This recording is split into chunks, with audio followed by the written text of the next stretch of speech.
You are now tuned in to DG Radio,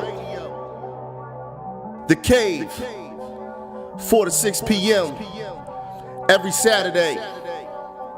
Hosted by Cheek, Beans, ASR, Smooth. Let's go. You just tuned into a live show, 4 to 6 on Saturday. And we back, live on The Cave.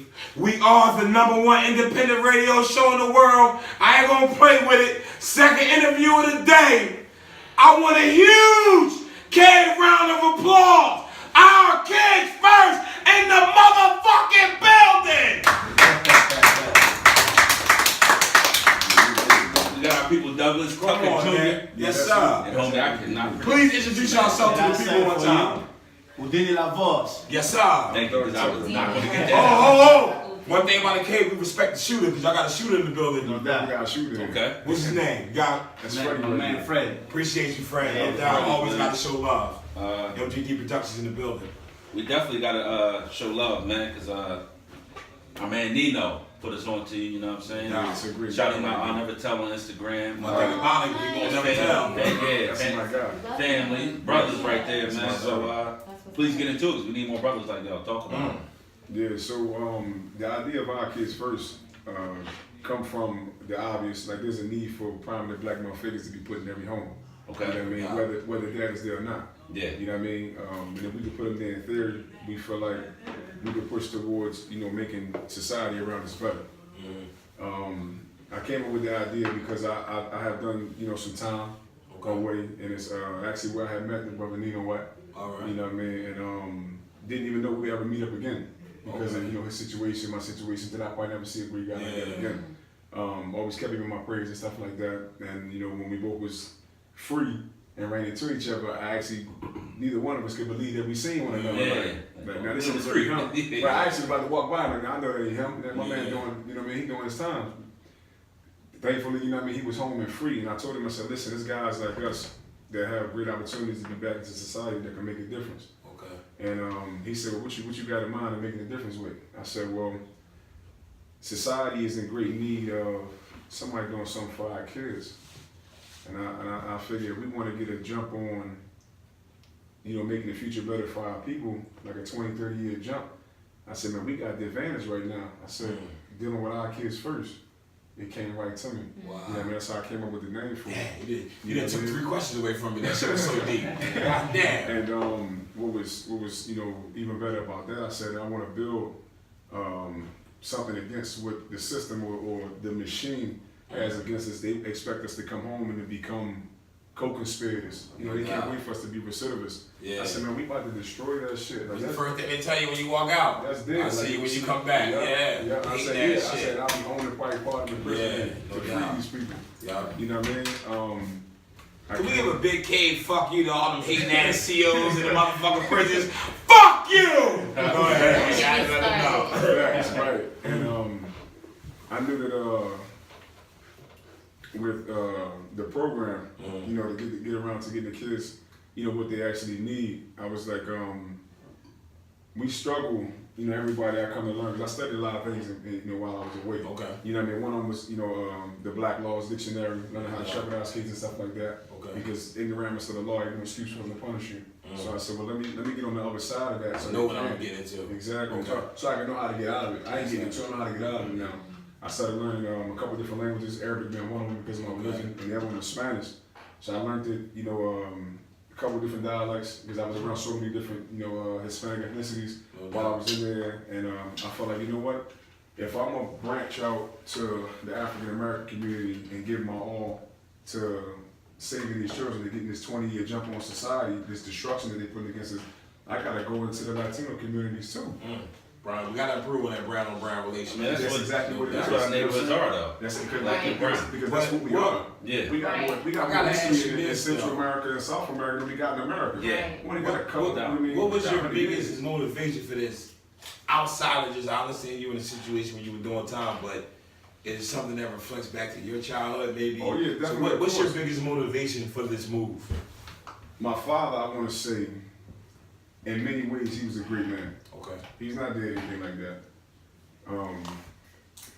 but there was ways where I felt like had he instituted himself into my life a little more, Then we would have steered a different way. y'all wouldn't have been meeting me as this guy here, but maybe even better. You know, God knows. You know what I'm saying? Okay. I happen to have had a great talent in basketball at one time in my life, and I'm still okay. I was nice You know one what I time. We can talk about that Hey, later. we can talk about that. Ask him how you got his name. I know why I was nice too. We gonna talk about that too. Listen, I used to do that. Yeah. I used to play on leagues before it was just one court there. But we talk about that. Right. Yeah. And I felt like my dad didn't put the best effort that he could have into me living vicariously through his love for the game of basketball through his son. You know, ain't no better way to make it if you don't make it, but through your own. Yeah. And my father wasn't big on that. He said, "Nah, that's enslavement, man." He said, "Don't get caught up in that. Yeah. You know what I mean? You're gonna be a jester in a court."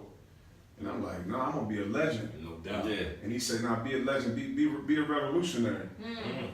You 15, 16, you ain't trying to hear that shit like, "Man, revolution, I'm about to change the game of basketball." Yeah. You know what I'm saying? When I get my new shoe My deal, cross it's crazy. my hops was crazy. You know what I'm saying? Yeah. So I was like, listen, you know, I think I got something special that I want to become something. My dad told me that I wouldn't. Okay. And nobody ever expects to hear that from your father. Like, No nah, you doubt. ain't gonna make it. You ain't gonna be shit. So being through that, is there like you think it's a direct correlation between the prison system and then fathers not being in the house or not being present? Hell yeah.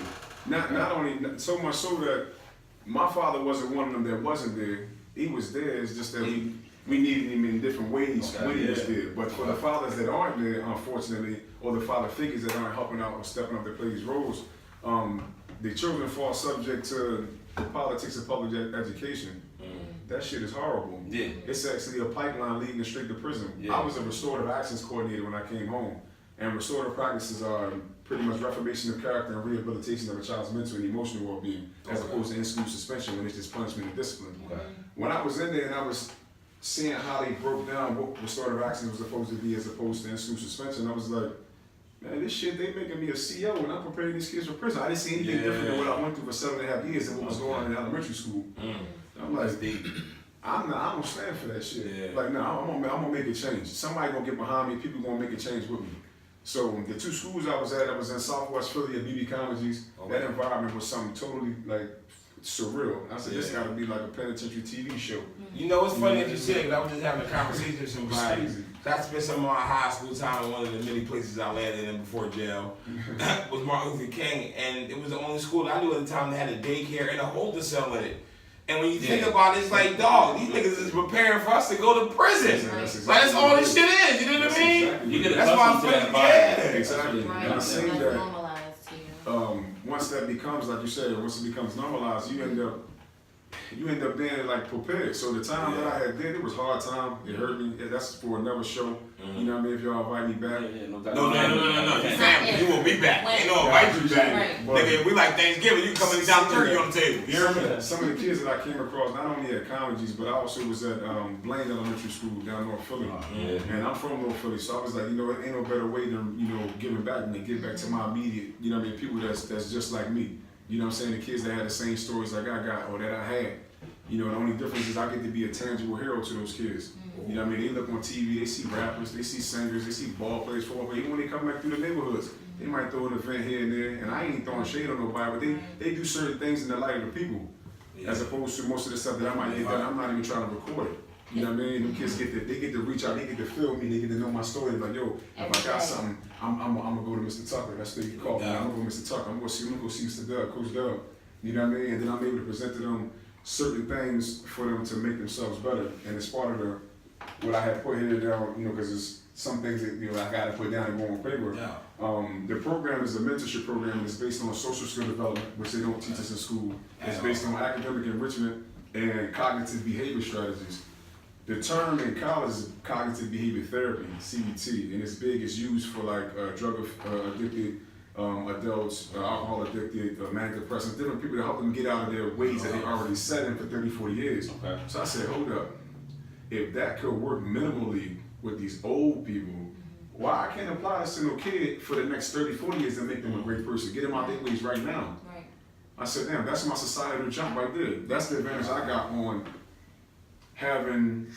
making my mark and making society better for our people, the African American and the Latino communities. You know what I mean? They can't come at me if I'm already preparing 20 years ahead. You know what I mean? They can stop me momentarily, like, you can't have this rally here, or you can't do this fundraiser here, or no, we don't want your program in this building here. I'm like, okay, that's cool, my program getting in here. You know what I'm saying? It's going in here. So 20, 30 years from now, the next leaders of our country, because it's going to be bigger than the city, they can say that, man, I remember when I went through our Kidz First program, this is what I learned, this is what I came up with. Right. This is what it built me to be. I appreciate those men that put this together. Took their time out, you know what I'm saying? Switch gears, I'm sorry, go ahead. No, go ahead.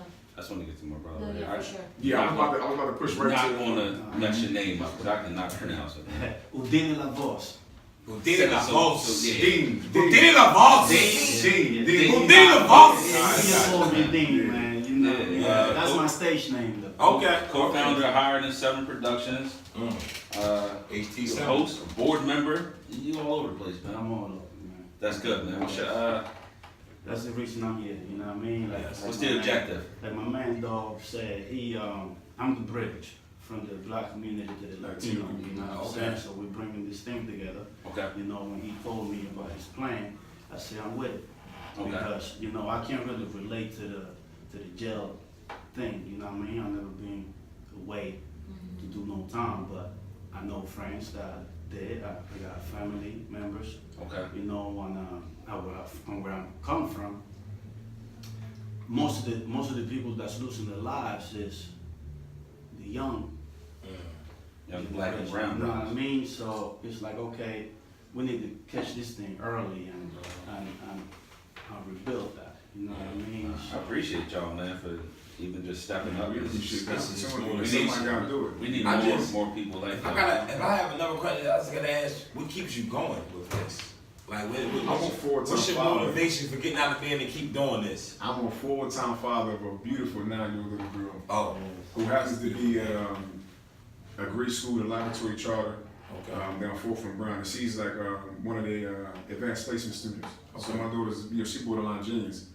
And her mom does a great job with her, but the relationship that we have, I don't know if y'all follow my regular page out there, but she's all over my page, you know what I'm saying? You can literally see the personality and the things that she has that I would like to say, she get from me. Okay. You know what I mean? One of the biggest things I push on my daughter is, to read, because everybody heard the quote, you want to hide something from black people, you put it in a book. Yeah. That's why when I was away, I got into so many books. I said, they ain't hiding shit from me, and I ain't hiding it from my daughter. So when she get in a challenge, she could destroy him on the spot. However y'all want it, cognitively, verbally, emotionally, whatever y'all want, she got it for you. Okay. And she taking it to her classroom the same way. She's a straight A student. Damn. So that's my motivation. Can we give we gotta give that big round of applause. God damn, straight A student and shit. I think my last A was pre-K. They get that shit everybody in and shit. Damn. It's a beautiful thing. So let's take a step back. No problem. You talk about how your father was present, Right. but he still couldn't get through to you, and then there were also some like emotional Yeah, discrepancies involved. So we had a big emotional attachment. right. Yeah. So you claimed you knew it all. Like you were like, look, I can do this, but in sharing your story, I'm curious about how what's your approach to getting through to the kids. So you talk about everything from a macro level, but like what are you doing on the ground on the daily? What does that look like? I want people to really understand what that looks and sounds like when you're working with the kids on every day and understanding how to really get through to them. Because like you said, between public education system, pop culture, music, all of that is so heavy and it gets through to people so quickly. So like, I want you to break it down to the people on how you're actually getting through to the kids. There's one obvious engine that fuels how I connect with the children. And it's how all those things you just named, like social media, music, those different things, that's able to captivate a child's mind. It's like, how do I get in to make, any room for me to mean something to these kids? Well, the most common engine that's used is their ears and yours. So if you'll sit and give a child the opportunity to speak their mind and actually explain how they feel, you made your way in. You got through the first door, because they got thousands of them up. They're already born out the trust, born out the care, it's so much trauma in their lives, you can actually diagnose them without having a degree to say that these kids are suffering from PTSD. Right. And we all suffer from it. Everybody that's in from Philadelphia, we went through it. We still going through Yeah. it. You know what I'm saying? And I feel like what you say to a child is what's going to be that inner voice for them for the rest of their life. You know what I mean?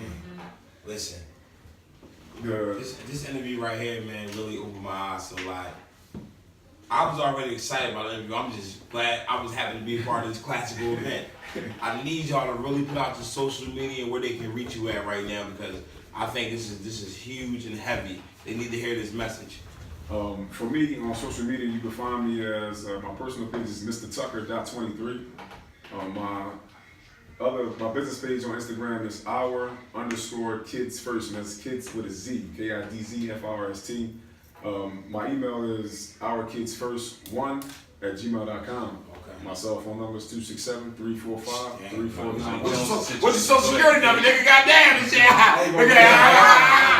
Wow! You know what I'm saying? I'm giving people a direct connect. You know what I'm saying? Yeah. Why give you my business phone or my assistant's phone, or you know what I mean? You can't reach me directly. So we I feel like gonna that's destroying our people, putting us through all And these that's changes. your mission. Right, be direct. so email you or call you if we had a kid we wanted to enroll in You your can shoot a program. message to me on Instagram and on Man, have Facebook. y'all ever dealt with a kid, I'm right? sorry, Facebook is Our Kids First as well. It's a business page on there. No underscore. Now I gotta No ask you. underscore. I gotta ask you before you go. Have you ever dealt with a kid? Let's say you buy him a brand new Xbox One. You tell the nigga stop downloading everything over top of my Madden seasons, and the nigga keep doing it. Do you have some motivational words for niggas like that? I'm not shouting this out to you. Yeah, fucking Cam, but fuck you up and keep downloading over my shit. No, I ain't gonna lie, man. I appreciate y'all for coming out. We Oh, my appreciate man, it. Dean, right? Oh. Yeah, shout out to Dean. He got like Dean has like sorry. he's doing This is everything. crazy, His yeah. resume is insane. I'm not sounding off without Dean reaching out. I apologize. Hey, it's all good, man. My man has covered everything pretty much, you know what I mean? I'm just here, like you said, to build that bridge and bring the communities together. You know what I'm saying? I'm pretty active in the Latino community, so whatever he needs from that side, I got it. That's love. Whatever we can do. That's beautiful. Cave times our kids first. Let us Anytime. know. We appreciate You know what I'm saying? We always there, so We just appreciate y'all for coming out. let's do it. Ride smooth, take us to the break. Let's do it. That was great.